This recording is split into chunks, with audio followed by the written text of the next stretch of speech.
Hello guys, ഇന്ന് നമ്മളൊരു BR മാച്ചാണ് കളിക്കാൻ പോകുന്നത്. പക്ഷെ നമുക്ക് ലോങ് റേഞ്ച് ഗണ്ണ് വെച്ച് മാത്രമേ കളിക്കാൻ പറ്റുള്ളൂ. അങ്ങനെ നമ്മൾ ഈ മേസിൻ്റെ സൈഡിൽ അങ്ങ് വന്ന് ഇറങ്ങിയിട്ടുണ്ട്. ഇനി നമുക്ക് 2 ലോങ് റേഞ്ച് ഗണ്ണ് കണ്ടുപിടിക്കണം. നോക്കുമ്പോൾ ഗൈസ് കാറങ്ങ് കിട്ടിയിട്ടുണ്ട്. പിന്നെ നമ്മൾ പൊക്കോണ്ടിരിക്കും നമുക്കൊരു കോഡങ്ങ് കിട്ടിയിട്ടുണ്ട്. അവിടെ പിന്നെ ഒരു ലോങ് റേഞ്ച് ഗണ്ണായതുകൊണ്ട് നമ്മൾ പിന്നെ കോഡങ്ങ് എടുത്തിട്ടുണ്ട്. പിന്നെ നമുക്ക് ഇവിടെ വന്ന് നിൽക്കുമ്പോൾ തൊട്ടപ്പുറത്ത് നല്ല മുട്ടാൻ കയറ്റി നടക്കണ്ടായിരുന്നു. അങ്ങനെ നമ്മൾ കുറച്ച് കഴിഞ്ഞിട്ട് അവിടെ പോയി നോക്കുകയാണ്. അതിലൊരുത്തനങ്ങ് ചത്തിട്ടുണ്ട്. നോക്കുമ്പോൾ ഇവിടെ ഒന്നും ആരിനെ കാണില്ല. നോക്കുമ്പോൾ അവിടെ ഗൈസ്. അങ്ങനെ നമ്മൾ അവന് കുറച്ച് ഡാമേജ് അങ്ങ് കൊടുത്തിട്ടുണ്ട്.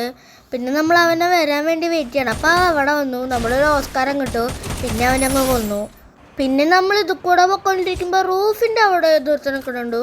അങ്ങനെ നമ്മൾ സ്കോപ്പിട്ട് അവനെയൊക്കെ കൊന്നു. പിന്നെ നമ്മൾ ഇവിടെ നിൽക്കുമ്പോൾ ഒരുത്തൻ ഗ്ലൂ ആയിട്ട് പോകുന്നുണ്ട്. അവന് നമ്മൾ ഫസ്റ്റ് ഒരു ഡാമേജ് കൊടുത്തു. പിന്നെ അവൻ്റെ കാലൊക്കെ അങ്ങ് ഒരെണ്ണം കൊടുത്തു. പിന്നെ അവൻ ഗ്ലൂ ആകുമ്പോഴേക്കും നമ്മളവനെ അടിച്ചു കൊന്നു. പിന്നെ നമ്മൾ ഇവിടെ നോക്കുമ്പോൾ ഒരുത്തനൊക്കെ നമുക്ക് കുറേ ഡാമേജ് കൊടുത്തു. നമ്മൾ ആദ്യം കുറച്ച് ഡാമേജ് കൊടുത്തു. പിന്നെ അവനെ നമ്മൾ അടിച്ചിട്ടു. പക്ഷെ നമ്മളവ സോണിയാക്കി, നമ്മളങ്ങ് ചത്തു. പക്ഷെ ഞാൻ റിവൈവായി. അങ്ങനെ നമ്മൾ ചത്ത സ്ഥലത്തേക്ക് അങ്ങ് വന്നിട്ടുണ്ട്. എന്നിട്ട് നമുക്ക് നമ്മുടെ ഗണ്ണൊക്കെ അങ്ങ് എടുക്കണം. അങ്ങനെ നമ്മൾ ഇതിൻ്റെ മണ്ടേ കയറുന്ന കടങ്ങിക്കൊണ്ടിരിക്കുകയാണ്. അപ്പോഴത്തേക്ക് നല്ല അടി കിട്ടി ഗൈസ്. അപ്പോൾ നമ്മൾ ഗ്ലൂ ആളം കിട്ടും. നമുക്ക് ആൾക്കൂടെ 5 HP ഉള്ളൂ. നോക്കുമ്പോൾ അവൻ ദൂരെയാണ്. നമ്മൾ ഇരുന്നിട്ടാണെങ്കിൽ അവൻ അടിച്ചു കൊന്നു. ഇനി 3 ആൾക്കാരും കൂടി ഉള്ളൂ. അതിലൊരാൾ ഞാനാണ്. പിന്നെ നമ്മൾ കുറച്ച് എടുക്കുമ്പോൾ സോൺ വന്നു. അപ്പം നമ്മൾ ഇവിടെ നിന്ന് അങ്ങ് ഇറങ്ങി. അപ്പോൾ മുകളിൽ നിന്ന് നല്ല അടി കിട്ടി. നമുക്ക് അനങ്ങാൻ പോലും ടൈം കിട്ടില്ല. അപ്പോഴത്തേക്കും അവൻ നമ്മളെ അങ്ങ് വന്ന് കൊന്നു.